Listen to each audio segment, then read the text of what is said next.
পুরুলিয়া তো অনেক হলো, এবার একবার ঝাড়খণ্ড আসুন না।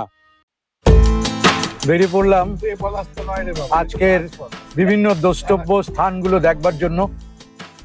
সঙ্গে নেব আপনাদের পুরুলিয়া পলাশের জন্য বিখ্যাত, কিন্তু ঝাড়খণ্ড পলাশের অন্য এক আশ্রয়স্থল বলা যায়। আমরা এখন চলেছি সেই পলাশ বনের মধ্যে দিয়ে। পৌঁছে গেলাম আমাদের ভারতীয় রেলের অতি প্রাচীন একটি রেল স্টেশন, যার নাম ম্যাকলুস্কিগঞ্জ। এই ম্যাকলুস্কিগঞ্জ নাম কেন হয়েছে তা সবিস্তারে আমি আপনাদের দেখাবো, জানাবো। তার আগে সেই পুরনো স্টেশনটাকে আপনারা দেখে নিন।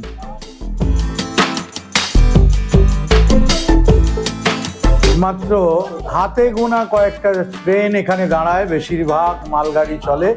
কোন কোন ট্রেন এখানে দাঁড়ায় তার লিস্ট এখানে দেওয়া রয়েছে, আমি আপনাদের দেখাচ্ছি।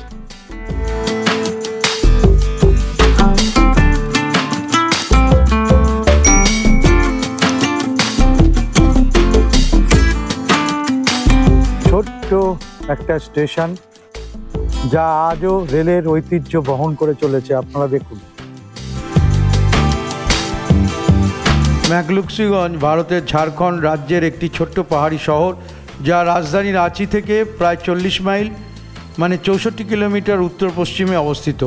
এই শহরে এক সময় উল্লেখযোগ্য অ্যাংলো ইন্ডিয়ান সম্প্রদায় বাস করত।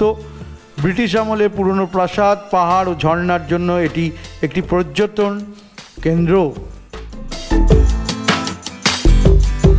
কলকাতার অ্যাংলো ইন্ডিয়ান ব্যবসায়ী আর্নেস্ট টিমোথি ম্যাকলুস্কি এই স্থানটি পরিদর্শন করেছিলেন এবং এলাকার পরিবেশ এবং জলবায়ু দেখে মুগ্ধ হয়েছিলেন। তিনি অ্যাংলো ইন্ডিয়ানদের জন্য একটি শহর তৈরি করার সিদ্ধান্ত নিয়েছিলেন এবং ছোটনাগপুরের রাজা উদয় প্রতাপনাথ শাহর দেওয়ারের কাছ থেকে জমি কিনে নিয়েছিলেন। 1932 সালে তিনি ভারতে বসবাসকারী প্রায় 2 লক্ষ অ্যাংলো ইন্ডিয়ানকে সেখানে বসতি স্থাপনের জন্য আমন্ত্রণ পর্যন্ত জানিয়েছিলেন।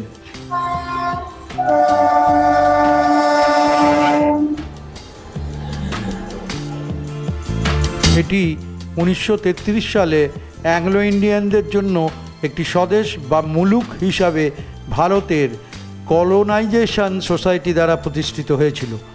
অ্যাংলো ইন্ডিয়ানরা এই সমবায় colonisation society of India share কিনতে পারত, যা তাদের জমির একটি প্লট বরাদ্দ করত। 10 বছরের মধ্যে এটি 400 অ্যাংলো ইন্ডিয়ান পরিবারের আবাসস্থল হয়ে ওঠে। পরে বেশিরভাগ অ্যাংলো ইন্ডিয়ান সম্প্রদায় এখান থেকে চলে গেছিল, কিন্তু তাদের বসত বাড়িগুলি এখন বেশিরভাগ তাদের দেখভাল করা যেসব মানুষগুলো ছিল তাদের মধ্যে বন্টন করে দিয়েছিল। এই গাছটাকে খুব ভালো করে আপনারা লক্ষ্য করে দেখবেন তো। আর আমাকে একটা কুইজ মতোই বললাম, আমাকে জানাবেন এই গাছে যে কালো কালো সব দেখা যাচ্ছে এগুলো কি? খুব ছোট্ট শহর, খুব ছোট্ট জায়গা আর কি। ছোট ছোট কয়েকটা দোকান আছে, তাদের মধ্যে সেলুন আছে, কিছু খাবার দাবারের দোকান আছে, মুষ্টিমেয় কতগুলো দোকান আছে, কিন্তু দোকানগুলো সবসময় খোলে না। হ্যাঁ, আপনারা চাইলে এখানে ব্রেকফাস্ট করতে পারবেন। তো জায়গাটা অতি সুন্দর। দেখুন আপনারা, স্টেশনকে কেন্দ্র করেই এইসব দোকানগুলো, কারণ ট্রেন তো এখানে খুব একটা নেই, আপনাদের দেখিয়েছি।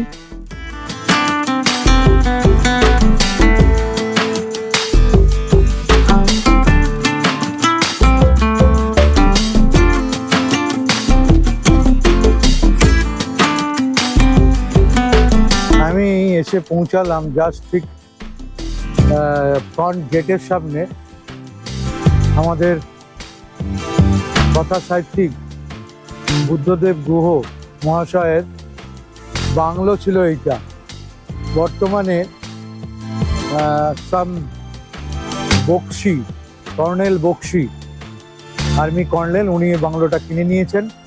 তো অনেক উপন্যাস উনি এখানে বসে রচনা করেছিলেন।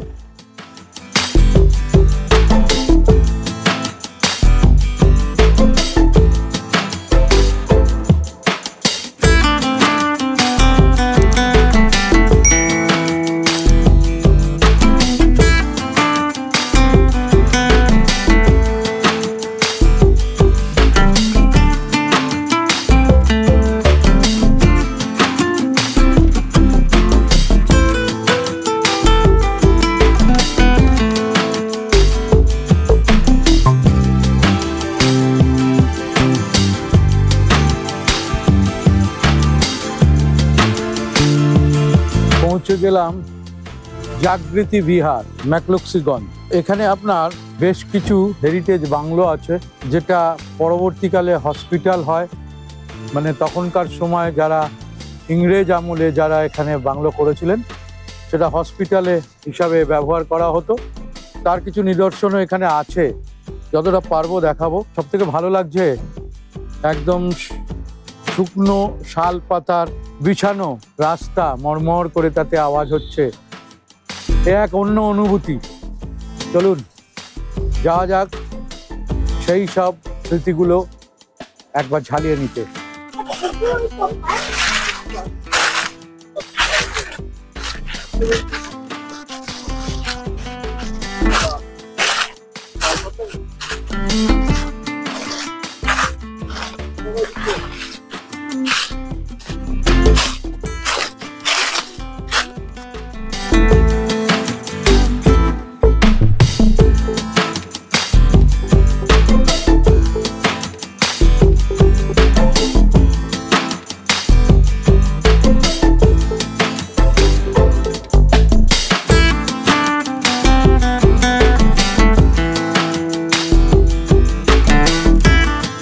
বিখ্যাত জাগৃতি বিহার এই স্থানে অবস্থিত, যেখানে প্রতি বছর শীতকালে বিশ্বের বিভিন্ন প্রান্ত থেকে বিদেশিরা সামাজিক বিষয় নিয়ে সেমিনারে আমন্ত্রিত হয়।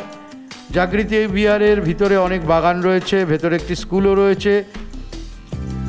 বর্তমানে এই জাগৃতি বিহার এইভাবে থাকলেও ইংরেজদের আমলে এই জাগৃতি বিহারের এই বাংলোগুলিকে তারা তাদের হসপিটাল হিসাবে ব্যবহার করতেন।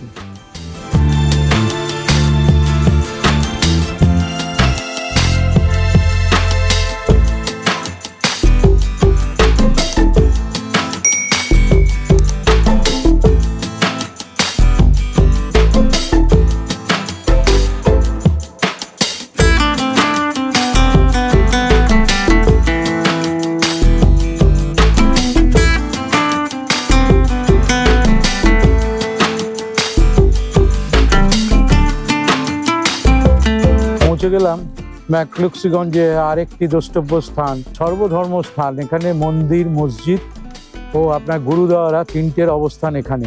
কেন, কিসের জন্য, সমস্তটাই আপনারা দেখুন, আমি জানাবো।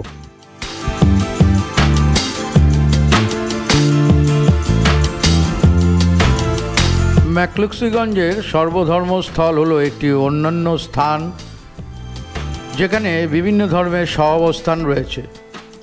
একটি উন্মুক্ত সীমানার মধ্যে একটি মন্দির, একটি মসজিদ, একটি গির্জা, একটি গুরুদ্বার পাশাপাশি নির্মিত হয়েছে, যা বিভিন্ন ধর্মের লোকদের ঐক্যবদ্ধভাবে বসবাসের স্পষ্ট বার্তা দেয়।